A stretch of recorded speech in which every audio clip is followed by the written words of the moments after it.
What's going on, guys? Welcome into another episode of Money Moves. As always, your host, Matty A, my co-host, Mr. Ryan Breedwell. What's up, y'all? We love to cover all things stocks, real estate investing, personal finance, and a little sprinkle of politics to keep you informed on your wealth building journey. We got a great show for you guys today. There's a lot going on this week. Tons of stuff. A lot of good stuff going on this week. We are going to be covering what's going on with the minutes, with inflation data coming out this week. We've got some pretty interesting things that have happened over the course of the last week with the solar eclipse, with fundraising campaigns on both sides of the aisle, with gold, with the gas prices. There's so much to cover in today's episode, so we're not going to waste any time. But I will say this. If you hang with us to the end, I will give you a guaranteed way to become a millionaire. Guaranteed. And I think you're going to like it. So hang around for the end of the episode there. Did you check out the solar eclipse yesterday? Honestly, I was doing paperwork. Didn't even care. I'm with you. It was crazy how many people actually planned their whole, not only day, but I know a lot of people traveled to certain parts of the country to go see it. Did you see the news reporter that was like crying on the news when he was watching Totality and it was completely covering the sun? No, I didn't. I honestly... People were losing their minds over it. There was a lot of things like, because there were some earthquakes, people were like, it's the end of the world and blah, blah, blah, blah. Dude, it reminded me of 2012 again. Yeah. Remember that? Oh, the world's going to end. Yeah. I remember in 2000 when... the computers can't do this. They can't read. Everything's going to end. Fine. Yeah, we were good. So Same deal. Don't get me wrong. For those of you that love the eclipse, I heard it was great. I saw a lot of cool photos. I saw photos. Videos, I thought that was awesome. like, that's as good as I needed it to be. I was going to say, that to me is about how good an eclipse is. Looking at a picture of it at a later time. There was actually a really cool one. Red Bull did these two planes flying like right next to the eclipse that looked really freaking cool. There were some pretty cool people that were obviously all the videos and influencers and Instagrammers and all the people that were out there taking some pretty cool footage. It was fun to see that. So that was pretty cool. This last week, and Joe Biden and was it Clinton? Lizzo did their campaign, which, mind you, they required ID to get into, just saying. And they raised $25 million. The Biden administration campaign for re-election. And very quietly, Donald Trump threw a pop-up fundraiser and accidentally raised over $100 million. I thought that was very interesting. Nothing in the headline news about that, but I think very telling around who has a lot of momentum behind their campaign right now. Yeah. And a lot of momentum. I don't think anybody's arguing that Joe Biden is the underdog in this upcoming election at this point. He's got a really low... I still see... It's funny, when you see on the headline news some of his cabinet get on and go onto the mainstream news media and they get questioned, they are so in denial. They are still arguing as if that's all lies. That's their job. I know, that's true. It's which is... The craziest thing is nobody has any... One of the things that's missing from a lot of people nowadays is accountability. Yep. Zero accountability. Yep. When things are wrong, they're just wrong. I mess up, you mess up. It's just okay to be wrong on stuff. But just to blatantly lie about things and act like people are too dumb to know is really wild. Yeah, and I've been seeing Peter Ducey. Is it Ducey? Oh yeah. He goes. He's been getting the spokesperson for the White House. I don't know her name. Karine Jean-Pierre or whatever. CJP. Yeah, KJP. She's been just stumbling over her words. So it's been fun to watch. Costco is selling as much as $200 million in gold bars monthly right now. Trading now at its highest price ever is gold. Why is that? What's going on there? Is this a fad? Is there something to be said for gold continuing to still be a strong store of value? I think that it's just gold hasn't really done a ton for the previous about 11 years. The use of gold is needed, especially in the semiconductor space for AI, that we need semiconductors. So gold is a valuable metal to do that. There's scarcity to it. There's a limited supply of gold. So people like that, but it's something they can touch and actually use. And my gold can be used in my watch, and it's in your cars, and it's in your computers. There's all sorts of places that gold actually has, but also like applicable value. I don't know why gold and silver are necessarily going up as much as they are, but I think it's just a hedge against in case inflation. For some people, in case inflation numbers are not what people are expecting. But we're happy for a lot of our clients. We have gold, so it's a very small position, maybe 2 to 3% of their portfolio, but it's been doing very well the past couple. Speaking of inflation, we've got CPI and headline coming out tomorrow, correct? Yep, core and CPI and core CPI come out tomorrow. Going to be a pretty choppy day in the market, I would expect. FOMC minutes also come out tomorrow.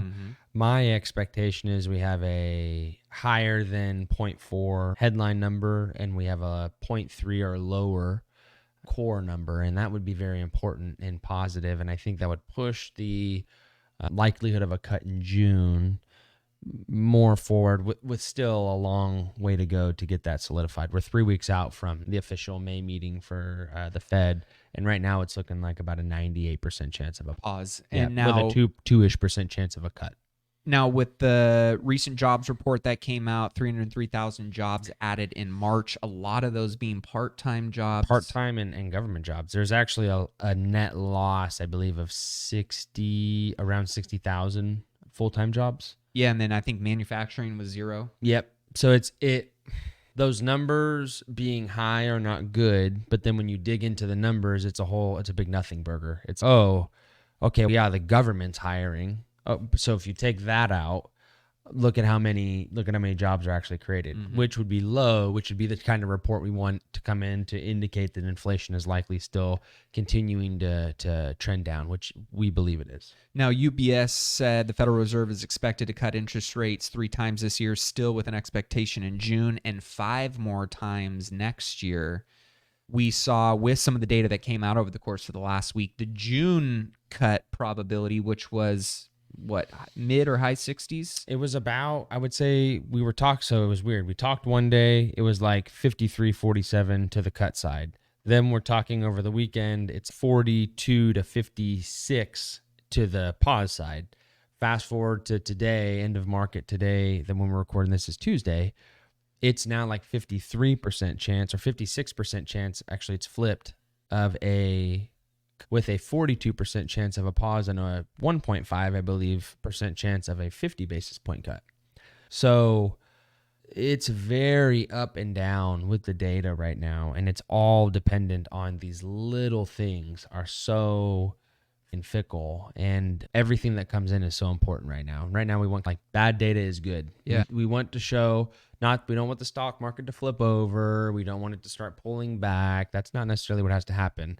What has to happen is, hey, we're hitting the ceiling here. We don't have much room to go. Consumers are at the point where they can't spend a ton anymore. Now we need to loosen. They don't want to loosen it up when people still have this big gap, because again, that would cause likely what is deemed to melt up. Yeah. Now, Jamie Dimon of JP Morgan Chase has been in the headline news a lot this week. He's somewhat of a market mover a little bit in terms of where his opinions are at. Yep. He recently came out and said he's got concerns about the stock market shrinking. He warned of potential 8% interest rates and a recession looming, a soft or a no landing, very unlikely, which seems like a little bit more grim and dark than he has spoken in the past about the trajectory that the economy is on. I think he said he has a lot of opinions, and they come out pretty frequently, and I think sometimes they move frequently with the market. He's been probably wrong more than he's been right because of that, but overall he's got a good perspective on what the market does and why it does it. I think that it's pretty likely I would say it's over an 80% chance, I think, is the consensus, that we'll have a soft or no landing. And I don't know if I see the stock market shrinking, because we have on the S&P 500, there's about a daily average, I think, over the last 20 days of about 10.31 billion shares purchased per day. Today, 10.31 billion shares were purchased, so that daily average was hit. I think we had like a 1.44 ratio on to 1 on advancing stocks versus declining stocks. So more stocks advancing than declining. So things are looking pretty good, but I think a lot of it's going to hinge on tomorrow being, do we get a cool core number? That's very important. And then earnings season is kicking off for the first time of the year, and we're going to have financials started off. And that normally is a good catalyst if we get good financial data that the rest of the year should be positive. So that's what's at risk tomorrow. We also have PPI, I believe, on Thursday, core and headline. Maybe some crude inventory somewhere in there, which is going to be important. But the PPI core and CPI core, I think the in focus most, with very close second being the earnings data, because if companies can continue to be profitable at the current interest rates, when it's assumed when interest rates are cut that they'll also continue to be profitable, but just have more margin. Yeah. Now, you talked a little bit about inflation still being something that a lot of Americans, especially middle class and the poor, are really feeling the effects of. The typical American household would need to spend essentially $500 more a month to purchase the same goods and services as a year ago. This is a report that just came out today from Moody's. When you look at the U.S. government debt, when Trump left office, it was in the $500 billion in the U.S. government now, and this is interest payments. Now we're looking at $1.1 trillion in February of 24. Ken Griffin of Citadel said it's irresponsible for the U.S. government to incur a deficit of 6.4% when unemployment is hovering around 3.75, and that we must stop borrowing at the expense of future generations. Agreed. And we're seeing a lot of small businesses, a lot of communities really feeling that impact. Not as much at the top, but definitely in the middle class, definitely on the lower income side of things. And I saw, let me see if I can find this. So inflation is, you actually just mentioned this earlier, that small business confidence is at an 11-year low. Yep. And what's the sentiment behind that? Inflation is high and affecting them. I think labor cost was the second most concerning thing, but inflation, cost of goods and services, essentially when you own a business, your COGS, which are your costs, they just inflate up, and it's really hard to keep them going while maintaining then wages. Let's imagine in California, small businesses, and let's say it's a small business owner that owns a couple McDonald's, right? A franchisee owner. They just had to increase their payout by quite a bit. Menu prices went up at In-N-Out slightly. At McDonald's, they've gone up. And all they're going to have to do now is just say, we have to pass this straight through to the consumer, because if we don't, we cannot run our business. 100%. So McDonald's corporate is saying you need to price your stuff up and pretty much pass that through to the state consumer, because that's what they voted for. Yeah. And so in those states, we're going to make the consumers pay more, and they will pay more, and they're just going to complain about it. And so hopefully in the future that drives change for the legislators and type of politicians that we put in this state. But the small business confidence is waning on the fact that inflation is still pressuring. And if you look at the type of people that own small businesses, it's your neighbors. It's not these huge fat cats. It's your neighbors. It's well-off entrepreneurs or solopreneurs. Yeah, these are not multi-gajillionaires that can insulate themselves to those types of changes, right? It hits their bottom line. It impacts their ability to make payroll and to pay their rent and to still provide a great quality service or product within the community. You look at budget retailer 99 Cents Only has filed for Chapter 11 bankruptcy protection, saying that it intends to close all of its 371 stores in the U.S. and sell off its real estate and remaining inventory. And then if you look at, I saw this post today and I went through and dug into some of these. Walmart is closing 23 stores in 8 states. Those are all blue states, by the way. Target is closing 9 stores in 4 states. Those are all blue states. Walgreens is closing 900 stores, mostly in blue states. Bed Bath & Beyond closing its remaining 360 stores. Lowe's, 50 stores. Macy's closing 150 stores. Starbucks closing 61 stores. Home Depot. This went Dollar Tree, Foot Locker, Gap, Party City, Big Lots, Burger King, Best Buy, Boston Market, Kmart, Sears, Regal Cinemas, I could go on for another 20. There are literally not just small businesses closing now, Medium-sized businesses, but there's as well. medium and large. some big-sized Yeah. businesses JCPenney that are is closing. Now, big. I think part of that is inflation, but many of these stores are noting that it's for the safety of their employees and because of petty crime that Theft, is not yeah. being prosecuted, and Yep. crime is not crime anymore. Yeah, in California and a lot, and in some other blue states. But there's the craziest thing is, it just, if you prosecute, I don't know if you saw that I don't know, it was a school shooter. His parents got sentenced to 15 years in jail today. Oh, wow. I didn't hear that. Yeah, so they sentenced the parents because they found the parents liable. They just weren't parenting, and that if they would have been more involved, they would have probably had some cues and had been able to maybe stop that. So you say the consensus that I've been seeing around that is, yeah, that should happen. I don't know if I think that or not, but I definitely agree that if it was the standard that parents would be liable for their children like they are in a lot of other situations, but that specific one, you'd see a lot less school shootings. Yeah. Because parents would be way more involved in their children's lives. I think the same can be said on the other side as well. If we have more involvement in, I don't know how I'm trying to say this. If we have more involvement with everybody in going forward, we shouldn't have some of the problems that we're having right now. Mm-hmm. And I think that accountability, like we were talking about earlier, is huge. So I'm hoping that long term, there's more people that are involved. And I think things like that, with the parents having to have liability for that, I think that's very important. That'll push through to generations as a positive. Yeah, I mean, because when we think about small businesses are the backbone of America. Agreed. They're the backbone of our communities. They're the backbone of many of our states. They are the backbone of America. Small cap. That's why when we do market data, if you watch a bull run, small cap, small companies, bigger than our mom and pops, Sure. but small companies Yep. are always an indicator of a positive market cycle.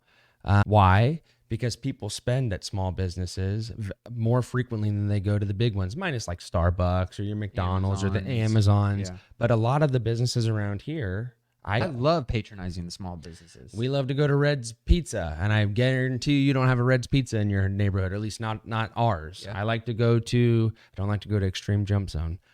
Sorry, I messed up my ankle. But we have all these local businesses that we like to support. On top of, we have our big boxes, our Targets, our whatever. So the point is, small businesses are indicative of a healthy overall economy, because if the little guy can make it, the big guys are probably doing good as well. Mm-hmm. And I don't want to say it trickles down, but I think in business, it definitely does. The bigger businesses are way more insulated to the problems. So if small companies are doing very well, it's highly likely that when you look up the chain, you're going to see a bigger and bigger spread on success as you move up. Yeah, when you see those big names that I just went down the list on consolidating, what do you think is happening to the small businesses? I know a lot of small business owners that are struggling We know. right now. Yeah, we know they're closing, or they're cutting back their employment significantly, and then business owners are having to go in and actually literally run their businesses, not hire people to help run their business, Yeah, because they can't afford it. And a lot of this doesn't have to do with, are they running the right marketing campaign, right? Do they get enough customers coming in their door? Yeah, sure, that argument can always be made. But at the end of the day, why we talk a little bit about politics on here is because policy matters. If you've got homeless people sitting in front of your store, going to the bathroom and hassling your patrons and making your employees or your customers feel unsafe, or actually coming in and stealing stuff and walking out, that impacts the ability for people to create and serve value to the community and have a real business model that's sustainable. Policy matters. Jamie Dimon, in his 2024 annual letter to shareholders, said that he basically went on to condemn the nation's establishment and the Biden administration for failing to protect the American dream. When you think about all of those big corporate boxes consolidating, let alone all of the small businesses that are struggling, you look at the report, 11-year low in terms of small business confidence. Mm-hmm. And you hear the Biden administration getting up on mainstream media talking about Bidenomics and how strong the economy is and how confident people are in their administration. It's a farce. It's a lie. And when you look at their ability and their establishment failing to protect the American dream and the economic opportunities for ordinary Americans. He goes on to say, from my point of view, our highly charged emotional and political domestic issues are a centered view. It's a centrist view. Yeah. They're highly charged emotional and political issues that are centered around, one, immigration and a lack of border security, and two, the fraying of the American dream, particularly for low income and rural Americans who feel left behind amid the growing wealth and prosperity of others around them. He goes on to say, I believe that many affected Americans are not angry at hardworking, law-abiding immigrants, and in fact acknowledge the critical role immigrants play and continue to play in building this wonderful country. Rather, they're angry that America has not implemented proper border control and immigration policies. It is astounding that many in Congress know what to do and want to do it, but are simply unable to pass legislation because of partisan politics. Congress did come close to a few occasions, and I hope they keep trying. But he went on to talk more about this. And it's just interesting when you look at, I saw an interesting statistic on what Trump, where is it at? He went on to basically ask, I forget, it was like 8.6, here we go. Donald Trump requested $8.6 billion to build the border wall of the United States to protect our country. The Democrats fought against it, and they stopped it with Joe Biden's help. The day he came in, he undid everything that Trump had essentially put in place for the border. And now, for the last 3 years, we have given Ukraine more than $85 billion to protect their borders. And I just saw today, I believe there's a push for a partisan bill to stop funding for Ukraine. I saw that. Oh, I just saw an emergency $113 million in aid passed to go over to Ukraine. It's like the never-ending. I think, though, they're going to put a bill and say, hey, we got to stop doing this. We can't be spending what did I hear? If we're going to spend this much here, we have to spend at least this much somewhere else before we do that. We have to justify the sending money over there by spending money here first. Listen, essentially what I see and why, again, I've never been the biggest fan of Trump, but I'm behind the dude 100% now because of what he's fighting against and his policy and how it actually played out and what it did for America. And I am all for pro-American policy. Agreed. And Biden's plan for winning in November is buying votes with taxpayer money and calling it student loan forgiveness. I forget what they did today. Did you see Speaker Mike Johnson's post on that? No, I didn't. What did he put out? He said he's catching some heat right now. Yeah, he said it's really funny that the Democrats and Joe Biden keep trying to lie to the American people and say that there's canceling of student debt. There is no such thing as canceling of student debts. The Supreme Court already ruled he could not, so he is simply transferring it to the national debt, where hardworking Americans, many of them who have paid off their student loans or paid for college out of pocket, are now going to be burdened with additional taxes to foot that bill. Yeah, I mean, he announced on Monday his plans to cancel student debt for more than 30 million Americans by this fall. The plans, which the Democratic president is set to detail in Madison, Wisconsin this week, include canceling up to $20,000 of accrued and capitalized interest for borrowers regardless of their income. And so when you look at what they're doing and who they're pandering to, one, I think more people are waking up to it and starting to go, this is not right. 100%. But then when you think about the border and it being wide open and you got 7+ million people coming in, and now they're not requiring, he's issuing an executive order demanding 600 federal agencies serve as a part of the Democratic GOTV machine and calling it promoting access to voting, which is essentially opposing voter ID and signature verification measures by calling it Jim Crow 2.0.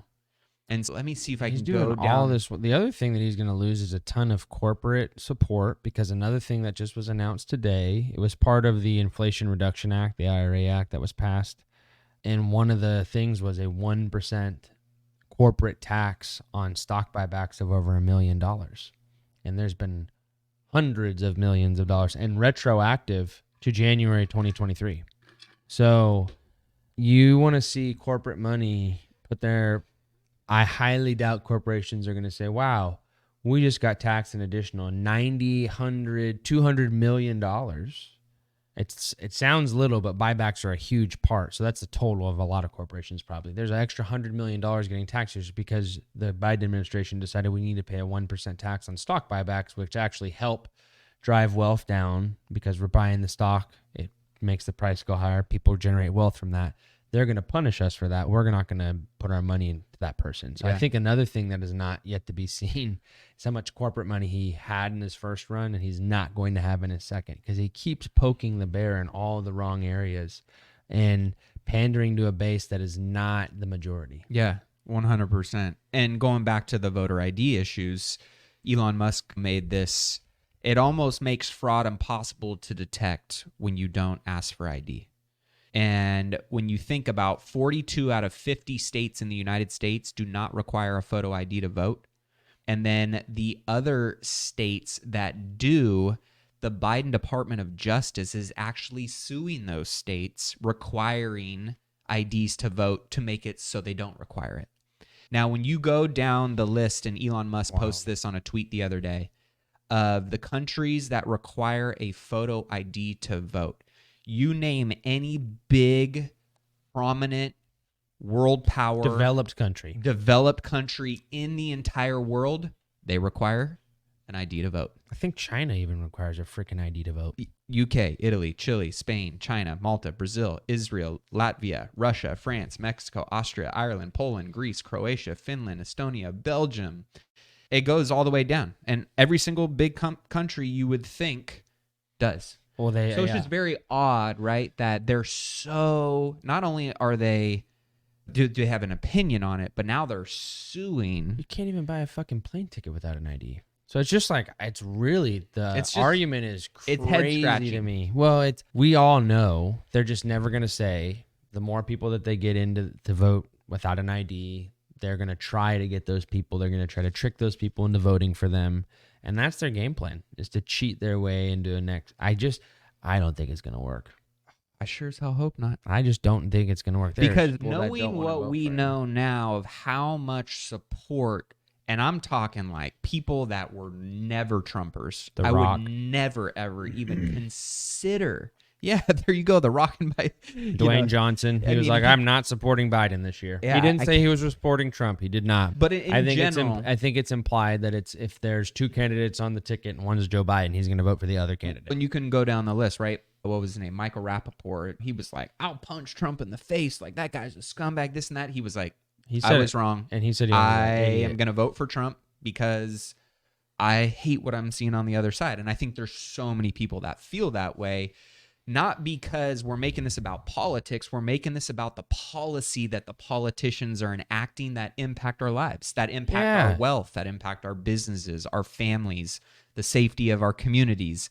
There's some real issues that people are waking up to and going, this isn't about mean tweets and him saying things that I don't necessarily like how he said or how he came about doing what he did. This is about how this is showing up in my life today. And affecting me not only probably emotionally and mentally, but also affecting me monetarily. Yeah. And that goes back to our small business optimism. 100%. So as we are seeing a lot of politics and volatility play out because of the year that we're in right now, which how choppy is it going to be going into the election? So it's always the election night and the election. There's always some choppiness. It really depends how close the race is.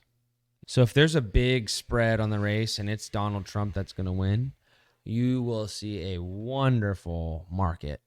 I think the market will still be okay if Joe Biden wins, but it's not going to go on a tear like it would if Trump wins. Because if Trump wins, they're going to start, the market is forward looking, so it's going to start pricing in tax cuts, corporate tax cuts, all the stuff that normally gets the market moving. And the left has been convinced that corporations making profits, sometimes they're egregious, I will admit, but corporations making profits are bad, and that's a lie pushed by the left. Corporations, when they do a good job making a profit, and they're a good corporation, which that's the majority of them, it's not the majority bad and some good, it's the opposite, They provide jobs. Those jobs provide benefits. Those benefits provide wealth. That wealth raises families and spreads and so on and so forth. That's the benefit of having a nice, open economy with low taxes, with low government involvement. Let the market play out. Let it tell us what it wants. It will do that by demand and by pricing things. I'm hopeful that we can get that in, that Trump will win in November. And right now, I have not seen one poll that was saying, I haven't seen one poll that says Biden will win. That's not all the right ones say Trump will win. All the far left ones say Biden will win. But if you go to the ones that are like, hey, we're going to do true, it's like Trump winning by a spread of +7. It's a big, that's what I saw recently. It's a big, that's a very big spread. That's not 7 votes. That's percent of the votes. 7% of the U.S. population, that'd be like 21 million votes. That's a lot of more people voting for one person than not. So fingers crossed. But I would recommend and hope everybody has figured out by this point. I would vote with your pocketbook for politicians. Politicians on both sides of the street suck. So I would say whichever one pays you the most and is not a bad person. Got to balance those. I guess with Trump, he's not a great person, but he's also not a terrible person. Just probably wouldn't be my friend. Vote for policy. What policy is going to be best for everybody as a whole? Probably right now, not Joe Biden. Speaking of policy that impacts you at the pump, is the United States Department of Energy abruptly canceled 2 major purchases to refill the country's strategic petroleum reserve with more than 3 million barrels of oil on Wednesday, basically saying it was too expensive. He drained all of it and then said, it's too expensive to refill it, and canceled the plans to refill a very important for national security. It's very important. If we go to war, we have to have a crap load of oil. Like a lot. And what's going on right now globally? There's a lot of geopolitical risk. A lot of conflict. Yeah, we're the largest producer of oil in the world. The United States is. A lot of people don't know that, but we are. We should take our oil, barrel it up, put it in the reserve. We should have as much and more than we need, probably way more than our ratio says, 2 to 3 times it. And then we can sell our oil back, and we can do that and help other countries. But in the meantime, I think we have 7 days. I literally think we have 7 days. That's pretty scary. And they base that on how many barrels of oil are on average are consumed in the U.S. So that's really low. It may be higher than that, but I think when I was reading the article on it that I read that it was a 7-day supply currently. Now, is there any? Obviously, I know I'm seeing it back at the pump. When that goes low, the price gets high because there's scarcity. Yeah, and mine cost me $100+ to fill up my Tahoe every time I go to the pump. It's cost me almost $100 to fill up the battle. See, and so I can only imagine the family that has got 5 kids and they got a Suburban and they're spending $100, $120, $130, 2 to 3 times a week. Yeah, because they're carting kids around to sporting, and they're going to the grocery store and spending $400 versus $200. Like, that all adds up. Yep. You go to Costco, a family of 4 average is spending, I think when I saw it, $470 at the cash register versus 2019, they were spending about $271. So it's almost double. That's crazy. It's a lot. Now we're looking at medium income 401k balances in the U.S. by age bracket. In the 20s, the average is 16,100. Third is 51,700. 40s is 115,800, and 50s is just shy of 200,000. Those are all way too low. And you want to hear an even more interesting statistic, which shows me if you're listening to the show and you are tapped into the right conversations, you got a plan, you're working that plan, and you are spending your time, energy, attention, and resources in the right areas, and you do that consistently over time, you're going to win. That being said, I saw this. Americans spent over $110 billion on lottery tickets last year, more than they spent on movies, books, concerts, sports tickets, and investments combined per NerdWallet. Yeah, it's pretty sad. People are obsessed with instant gratification, which is weird because I get gratification off of investing. I don't know how people don't, because I know when I invest those dollars into my brokerage account, that is like literally time in a capsule that I would never be able to get back somewhere else. But now I just set it up for myself that I'm going to have it. Yep. It's a beautiful thing. Yeah. And when you think about retirement, when you start earlier and you do the right You things, got to put away less. there's less pressure. But now you look at the people who are like, oh, I'll figure it out later. Kicking the can down the road. I'll figure it out later. Instant gratification now. Yep. The trip, the car, the boat, whatever it may be, the bad investments, the bad debt, right?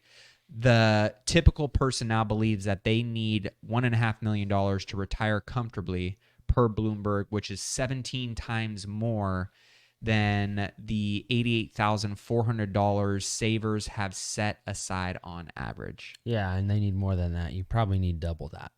Would you say like on the 88,000 or 3 million? 3 million. 3 million Yeah. to retire comfortably. Easy. Yeah, because that's about 3 million is about $150,000 a year passive income starting. At what? At a what percent return? That's a 5% distribution rate. Okay. And that's just buying an annuity? No, that's just putting money in the stock Just market. starting them and then having Depending on annuities, the guaranteed payout rate you can get if you want like an increasing income annuity, which is what I normally use. They start at between 4 and 4.5%, sometimes as high as 5 for single individuals. You can get SPIAs, immediate annuities that are paying as high as 13, 14%, but we don't normally use those because the payments don't ever increase; they stay level. So they work really good in the early part of retirement, but then the back part of retirement, your income is the exact same as 24 years ago. And so that normally would eat away at your purchasing power. Right. But 5%-ish distribution rate, we increased that distribution by about 2% per year. Same with annuities. And that is a successful, truly passive. Real estate is the second, I think, most passive form of income. You do have to manage it. Yep. You can, just like with real estate, how you can hire a property manager, you can hire a financial advisor, and then it's pretty laissez-faire. It's mailbox money. Both of them, you pay a portion of your, I think, your rent, right? Normally it's what, 15%, 20%? Of property managers? Property managers? It's anywhere, depending on the type of asset and how management intensive it is, it's 5 to 12, 15%. So 5 to 15, depending on your asset. And then you're paying an investment advisor. I charge between 0.55 all the way up to 0.85, and other people charge 1.5, 2%. That's what we are doing. And so you don't have to think about or do anything. It costs to do that. But the benefit of it is truly having a retirement, whether it be through real estate or through stocks or whatever. Ideally both. Yeah, hopefully both. It's a good balance in retirement to have. I tell a lot of people that I see a lot of people retiring. One of the spouses gets a real estate license, does that part-time. Now they're full-time real estate investors. So they can take advantage of that for real estate investing and help reduce their taxes in retirement, all while increasing their income the whole time. So there's all sorts of stuff you can do with real estate and in conjunction with your traditional investments that ultimately is better than just doing one and not doing the other. Yeah. Now, if you guys have a plan and you're not 100% sure of what the plan is doing or how it's working for you, or you haven't talked with your financial advisor around what their fees are and you don't understand that, one of the amazing things that Ryan and his team do for all our Millionaire Mindcast listeners is a free financial x-ray. So if you want to take advantage of that, you want to connect with him and his team, the easiest way to do that, text the word x-ray to 844-447-1555. That'll get you guys connected with Ryan. Now, as we wrap up today, I did say that I would promise you a guaranteed way to become a millionaire. And the easiest way, most proven, bulletproof way to become a millionaire in 2024 is to get elected to Congress, start doing insider trading, and profit. I thought that was funny. I saw a little meme today, and it went crazy. I saw there was like 300,000 shares of this thing. Yeah, because it's true. It's unfortunate that it's true, but it's true. It is. It is very unfortunate. As we wrap up on that, any updates around that bill that you know wasn't going to make it very far, huh? Dead on arrival? Those motherfuckers. And it's Republicans and Democrats. Oh, yeah. And let me just tell you, the worst person is a Republican. Yep. Is it Tuber? Tommy Tuber? Tuberville or whatever. Let me see. I'll pull him up. If you go to Unusual Whales, he tracks all of this. Unusual Whales Twitter. Never mind. We have a Dem on the top. Oh, wow. The Dem. Who is that? That is Brian Higgins. Brian 209% outperformance of the S&P. Wow. Honestly, Brian Higgins, 844-447-1555. Hit my line. I need to talk to you, brother. For real. And then the next three are Republicans, and then the next two after that are Democrats. Pretty much anybody beating. So we tend to do better than the market for a lot of our growth-focused investors or more aggressive investors because you're taking more risks than the market. So you're generally going to get a higher rate of return than that. More downside, but more upside long-term. People that beat the market by 30, 40, 50%, I am telling you, unless they're using options or leverage or something, that would raise a red flag to me. It's statistically so hard to do that without cheating. It's nearly impossible. I'll pass it back to Matt because I think he has a Nancy Pelosi update. No, I just saved this meme. I was going to send it out, but it was on April Fool's Day. And it said Nancy Pelosi raises $200 million in early stage fund. U.S. politician Nancy Pelosi announces a $200 million funding round for her early stage fund called Nancy Ventures. The fund secured big checks from LPs, including Ohio Teachers Pension, the EIF, the Rwanda Rebels Association, and of course, the Biden Family Trust, LLC. I just thought that was funny, right? That's amazing.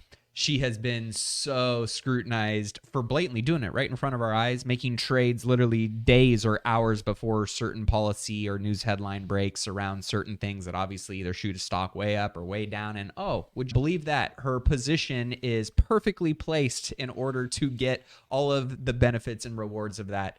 So again, I just think incredible. At the end of the day, if you're unable to be the Nancy Pelosi, if you're unable to go and get into Congress and do insider trading, which at the end of the day, you don't want to sell your soul to the devil, right? You want to build wealth the right way, the sustainable way, and everything that goes into that, who you become, what you learn, the relationships you develop.